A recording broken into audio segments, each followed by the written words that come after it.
Hey, it's Bill here, and I'm going to give you my predictions for the 2021 PDC qualifiers and who I think will get through to get their tour cards over the next 4 days.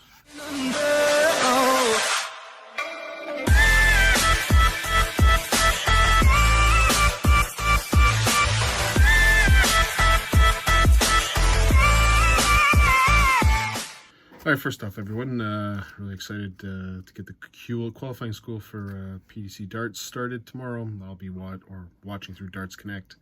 It's not streamed live, but before I do, the Toronto Maple Leafs, and I got my new sweater here.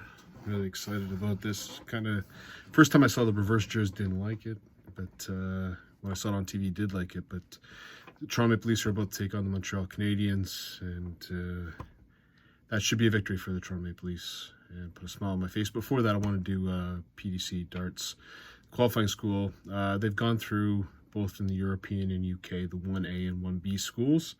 So now that we have all the qualifiers, what I'm going to do is I'm going to do my predictions of who I think will get their tour card over the next 4 days. There'll be 4 days of qualifying, one in Europe, one in UK. There'll be a winner every day, so that's an automatic qualifier. And then whatever's left over will be in an order of merit and how they do over those 4 days. So from what I understand, the Europe will have 12 cards, though the breakdown will be 12 cards for Europe, 17 for UK. So that's how I'm going to base the stats. I'm going to pick the top 12, who I think will get through on the European side, and then on the 17 on the UK side. So let's start with the European side first. I'm going to start right at the top. First card, who do I think is going to get it? Raymond van Barneveld. In Group 1A, was outstanding. 100 averages. Really, if you take a look at all the qualified schools so far, there hasn't been a lot of 100 averages. Raymond van Barneveld's put it up. And I'll be honest with you, I thought Raymond van Barneveld's last year, when he was doing his retirement year, was an absolute disgrace. He retired so that he could get more money in the Premier League, or he said he was going to retire at the end, just so he can get in the Premier League and make some dollars. Every time he was on the throwing a dart, he looked like there's 900 other places he'd want to be. I thought his conduct all the way through the year was just atrocious. I think he embarrassed himself, to be honest with you. So when I heard that he was coming back for his tour card, part of me said, well, okay, is it a money grab that he's going for? He can't be a money grab, but you never know. I know he's been divorced, he's got a new girlfriend, you know what I mean? Or was it because of the way he left? And so, I think it was because of the way he left. Just a horrible way of leaving. But you can see he's come back, he's practiced, he's actually it looks like he's put the practice in, and by far was the dominant person in the 1A in terms of averages. I know he didn't qualify all the way through until the last day, but I'm going to put Raymond van Barneveld as my first pick for the European tour cards. The next one up, good youngster, Nico Kurtz, who again qualified automatically on the last day, but overall, if you've seen him play, just a great throw. Young player, has beat the likes of Gabriel Clemens in tournaments. I know he lost him in the World Tournament, but he's beat him. He's a quality player. I think him getting on tour, along with Raymond van Barneveld, will add more mix to the tour. You're not going to get someone who's going to qualify and then just don't win anything. I think that those two will actually do some damage if they get their tour cards. So Nico Kurtz is my second pick. My third pick, automatically qualified, so didn't play in 1A or 1B, but Gert Nenches. I watched him a couple times on tour. Pretty solid player. I just don't see in this field, he seems to be, to me, one of the players that stood out when I was going through the names. So I'm going to pick Gert Nenches as my third pick. My fourth pick, very similar to Gert Nenches, is Martin Schindler. I know Martin Schindler's regressed. He started out like a ball on fire. World Cup against Michael Van Gerwen. He's got the weird, hits his head with the throw. He's kind of changed that a little bit. And the last couple times through the home tour, you can see that he's starting to build up some consistency. And again, when I look at that field, the European field isn't full of big names. So when I take a look at Martin Schindler, I think he'll be able to get in. That's my fourth pick. My fifth pick is one of my favorite players that has never got a tour card. I've seen this guy play. In his throw, it looks dynamite. But for whatever reason, like he's played sometimes on the European tour. I just go, with that throw, how are you not on the PDC tour? and that is Boris Koltsov. So again, he had a really nice run in 1A for the European side. Great throw, pretty consistent. Every time I see him, I go, how's this guy not got a tour card? I've seen people on tour that aren't that consistent and throw the dart well. So I'm going to take Boris Koltsov in my 5th pick. My 6th pick, I'm going to go to Canada for this one. One of the most exciting Canadian players I've ever, I know we had John Part, but I joined darts maybe in 2014. So by that time, John Part was at the end of the career, or when I started watching darts was 2014. But I've seen we got some good Canadian players here for sure. On tour right now, Jeff Smith. Another fine addition to the tour would be Matt Campbell. So the Ginger Ninja. My only concern about Matt Campbell is his doubling. His doubling was really, really bad from Group 1B. In the last match, he did 25%, while Dragman Horvat did 50%. You got to hit your doubles. At this point in time, you got to hit your doubles. Scoring-wise, I don't think anyone hangs with this guy. He'll be the best scorer. He might even be in the Raymond van Barneveld's scoring in terms of consistency. I just see him, maybe he doesn't get through, but he's going to be consistent every single time. At the end of this yesterday or today, he actually was throwing 99 averages, 98 averages. There has not been a lot of 100 averages in qualifying school. Matt Campbell's performance has been top of the list, and they should have been 100 averages if he could hit a double. So really, really excited.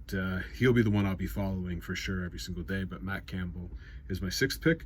My 7th pick, young player Adam Galwas, who played in the Grand Slam of Darts, also played against Dimitri Vandenberg in the Youth Championship. Solid player, good throw, consistent. Don't see him not getting through. So 7th pick is Adam Galwas. My 8th pick, we're going to go to someone who's been on tour before. He's Mensur Suljović's favorite partner. That's Zoran Lurchbacher. He had a great performance. His averages have always been high, consistency. Again, when you look at the European field, if you can be consistent and hit your numbers, should be able to get through. So my 8th pick is Zoran Lurchbacher. My 9th pick, I'm going a little bit off. I do remember seeing this player in the European Championship where he beat Rob Cross, but couldn't miss. So that's Franz Roche, German.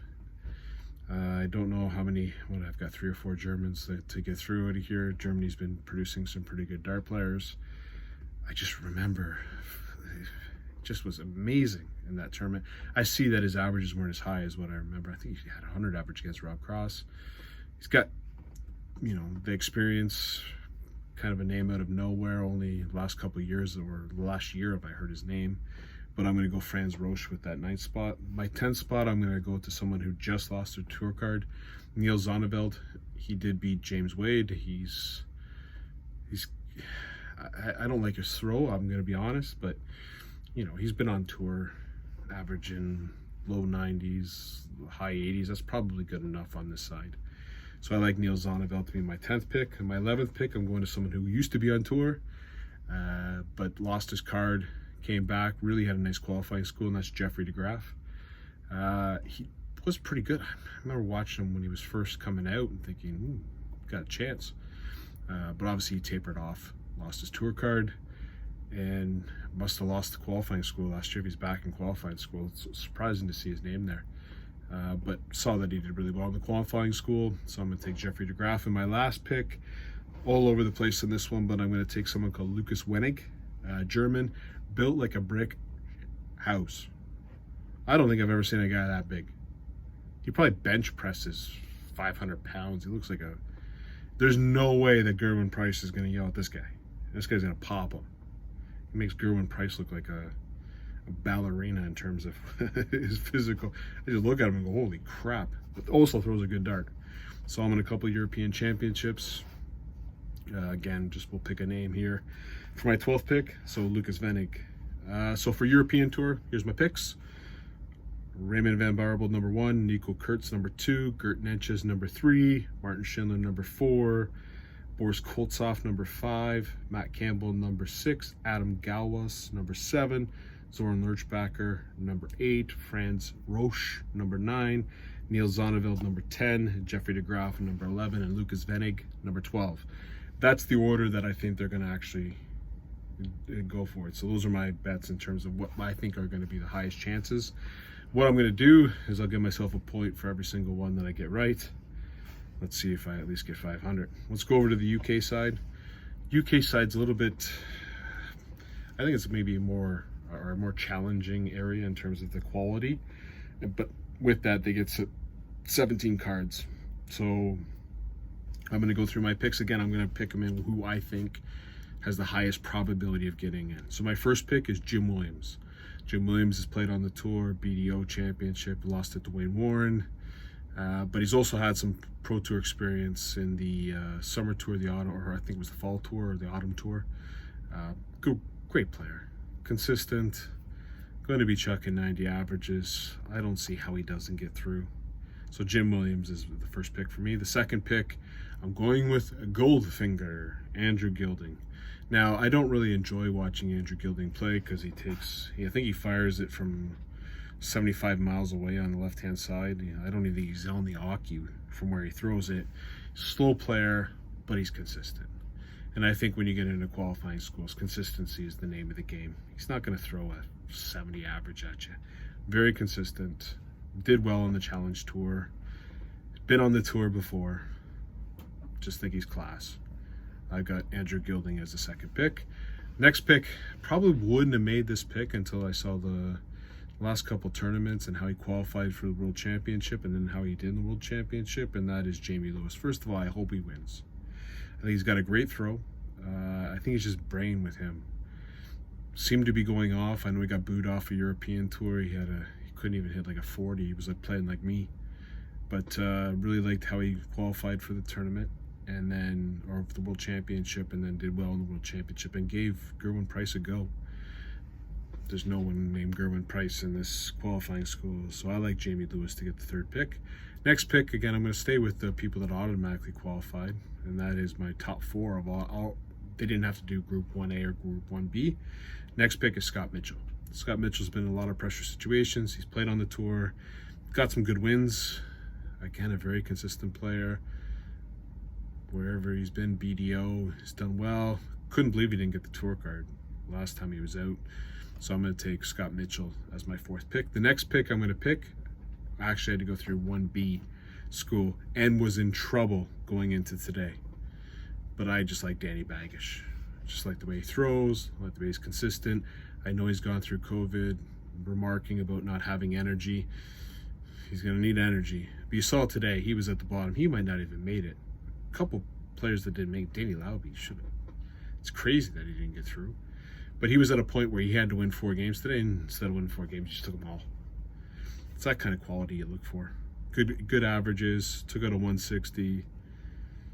Again, I think he's class. So want to add to the North American, I picked Matt Campbell, and I apologize to Gary Mawson. I didn't take Gary Mawson on the European side, but I really like Danny Baggish to add to the North American side of this, play darts on the Pro Tour. I think he's got what it takes to get in, so I'm going to take Danny Baggish as the next one. Next one, I'm going to go back to the ones that already qualified, didn't have to go through Q school. Joe Murnan. Joe Murnan's got a great throw. I don't know, just smooth. Not jerky, he's not like me, like doing this. It's just a smooth throw. And you just go, how did he not stay on tour? Yes. Shaggy's going to get through if you ask me. Joe Murnan is my 6th pick. My 7th pick is someone that I didn't really know until the qualifying schools of the or he was in 1A. That's Josh McCarthy. Very consistent. Got to the finals. I know he didn't automatically qualify, but was certainly in the heat and race to get it done. Pretty consistent over the week. No really low averages that I saw. Had some big wins under his belt. Took out some big people. I like Josh McCarthy as my 7th pick. My 8th pick, I'm going to go back to person who beat the world number 2 now, I guess, in the youth championship, and that's Aaron Monk. So back in 2000, whatever it was, he beat Michael Van Gerwen in the youth championship, and I know he's been struggling. I've seen him play on the European tour, just not playing well. I like what he did this week. He was battling. He was consistent. He has the Pro Tour experience. He has a youth championship, so he can play under pressure. I know he gave an interview the other day that was, he's not. struggling with maybe some on the mental side, but I just think he's got enough game compared to what I'm looking at all the rest of the names and thinking, you know, who's going to shine through on this one. I'm going to take Aaron Monk in my 8th spot. My 9th spot, I'm going to take a World Championship finalist. I know he's been struggling, but Mark Dudbridge just played really well this week. Showed enough for me that he can be consistent to get through. So Mark Dudbridge is my 9th pick. My 10th pick, first time I watched him, I believe it was on the Modus Online Tour. We were going through all the initial first wave sitting in our house. Just like to throw. And then saw today that he's automatically qualified to get through, and that's Jason Askew. I think he'll have enough to get through. Like to throw, consistent. Gonna give him the 10th spot. Another spot, didn't know this player until the last it was 1A. The first 3 days of qualifying school, but always was winning, always getting the finals, never qualified all the way through, but name is David Walriski. Good averages, you got good consistency. I think he would have liked to have been a 1B and just keep it going, but I know he's had 3 days off. Maybe that's a good thing, maybe that's a bad thing, I don't know. But I'm going to take David Walriski. With the 12th pick, I'm going to pick Conan Whitehead. He was on the tour last year. You know, I've seen him score very, very well. You need 1 day of a good run. I think he's got enough to give you 1 day of a good run. So Conan Whitehead is set 12th. My 13th pick, again, came from seeing him on the Modus League. Didn't know a lot about him. But then, you know, played really, really well over the last couple days, and that's Jared Cole. I believe he's got enough of a game to get through. I'm going to take Jared Cole with my 13th pick. 14th pick, I'm going to go with a youngster. I always get nervous when you're picking youngsters and going through Q school, because maybe this is the first time that they're going through a really high pressure situation to try to get a tour card. You might be too young, but I'm going to go with Lewis Williams in the 14th spot.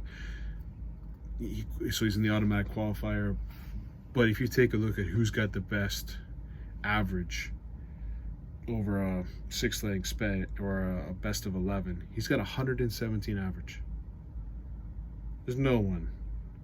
So if he puts a couple of those in, there ain't no one touching him in this list. Again, I try to shy away from younger players when I'm picking this. That's why he wasn't more at the top of the list. But at the end of the day, when I went through it, I said, I got to go with that. 15th pick, another person who qualified all the way through, or didn't have to do 1A, 1B. School, was automatically qualified, had a tour card, was Nathan Rafferty. Don't really like his throw, I'll be honest. Weird throw, but again, tour player, playing okay, not great. Again, I'm looking at the list of players that could be there, and I'm going to take Nathan Rafferty in my 15th spot. So my 16th and 17th spot, I've decided to go a little bit off the edge. Lots of players close together, but who would I really like to see get a tour card? Who are the players that I'd really like to see? I'm going to be cheering for them anyways. I might as well put them on my last 2 picks because I couldn't make another judgment call. So 16th pick is going to be Alan Chuck Norris. Was on tour, was highly rated on tour, had some good World Championship runs. I know he's had some pretty devastation stuff happen in his family. I believe he lost his wife, had some time off. Just like him. Just like the way he plays. He's kind of in your face when he gets going, and when he starts rocking, he rocks. So really going to be cheering for him. I believe I'm not the only one who's going to be cheering for him, but would love to see it. So I'm going to go with my 16th pick, Alan Norris. And the 17th pick, again, I don't think that this person's going to get in. I would love to see them get in. I think I'm not the one who would love to see them get in. It would be the PDC that would love to see this person get in, and that's Fallon Sherrick. She did do pretty well. She just doesn't get anything over the 90 average. It's all low or high 70s, mid 80s. If you go through, you're going to run into some people, luck of the draw, that are going to be tossing 90s at you. Nobody's business. If you're tossing high 70s, mid 80s, you ain't getting through. I would love to see Fallon get through, but I didn't see anything over her 1A stretch. She did make a final, got destroyed in that final. Again, I would love to see Fallon get through. I think it would be great for ladies darts to have 2 people on tour.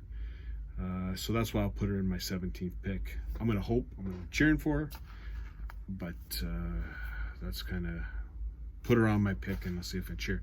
So again, through the UK, here's who I'm taking in order of the, I think the priority, what I think who will get in. So Jim Williams, number 1, Andrew Gilding, number 2, Jamie Lewis, number 3, Scott Mitchell, number 4, Danny Baggish, number 5, Joe Mernon, number 6, Josh McCarthy, number 7, Aaron Monk, number 8, Mark Dudridge, number 9, Jason Askew, number 10, David Wariski, number 11, Conan Whitehead, number 12, Jared Cole, number 13, Lewis Williams, number 14, Nathan Rafferty, number 15, 16, Alan Chuck Norris, and 17, Queen of the Palace, Fallon Sherrick.